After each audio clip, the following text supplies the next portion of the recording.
दोस्तों, विपुल नाम का एक लड़का था। बहुत ही खुशमिजाज किस्म का आदमी था।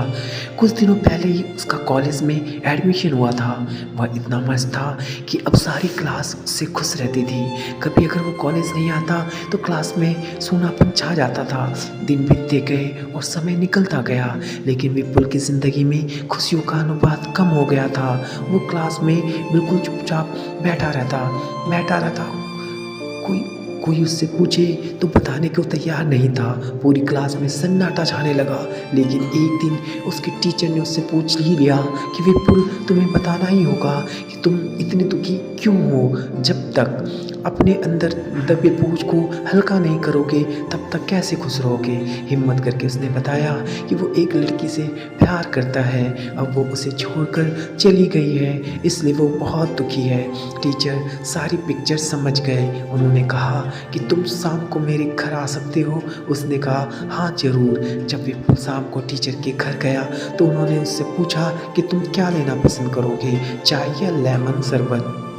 उसने कहा लेमन शरबत। जब उन्होंने शरबत बनाया तो उसमें नमक काफ़ी ज़्यादा डाल दिया, और जब विपुल भाई ने वह लेमन शरबत पिया तो एक घूंट पी करके मुंह बिगाड़ लिया और टीचर को कहा सर ये क्या बना दिया आपने, इसमें नमक बहुत ज़्यादा है। तो टीचर ने कहा विपुल कोई बात नहीं, मैं तुम्हारे लिए दोबारा शरबत बना सकता हूँ। विपुल ने कहा लेकिन सर उसकी कोई ज़रूरत ही नहीं है, हम इसी शरबत में थोड़ा पानी और चीनी डालकर इसे अच्छा बना सकते हैं। टीचर ने फिर पूछा कि क्या विपुल ने भी यही जवाब दिया।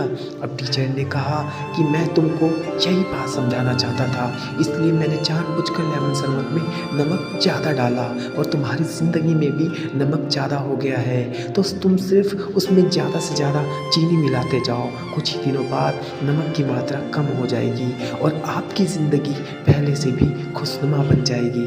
विपुल के गुरुजी चाहते थे वो यह सीधा सीधा भी समझा सकते थे, लेकिन आप सभी जानते हो सीधी बातें इतनी आसानी से कहीं भी समझ में नहीं आती।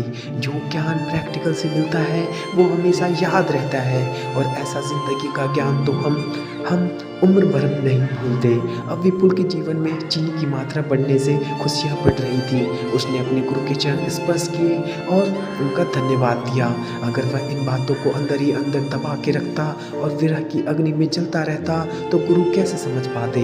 मैं भी आपसे यही कहना चाहता हूँ, अगर आपका भी किसी ने दिल तोड़ा है तो बार बार उसके बारे में मत सोचिए। किसी न किसी से तो साझा करके आपको अपना बोझ हल्का करना ही पड़ेगा।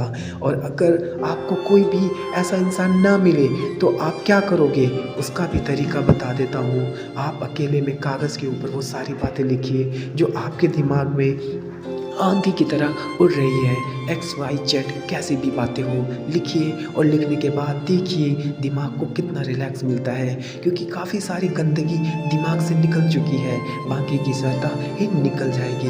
अब आपको इस कागज़ का क्या करना है, इसको फाड़ दीजिए, आपका काम हो गया। देखो ये तरीका मेरा खुद का आजमाया हुआ है और ये कारगर है। अब चेक करने के लिए तो आपको ट्राई करना ही पड़ेगा।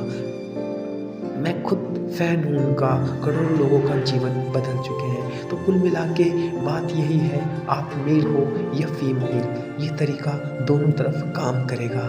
समय का खेल है, वरना मैं आपको बहुत कुछ बता सकता हूँ। मैं आपसे विदा लेता हूँ। आपसे बहुत जल्द एक और कहानी के साथ मुलाकात होगी। अपना ख्याल रखिए, और प्लीज़ जब ये कहानी कैसी लगी आप कमेंट करके ज़रूर बताएं, और प्लीज़ मेरे चैनल को सब्सक्राइब करना ना भूलिए। मिलते हैं हम एक नई लव स्टोरी।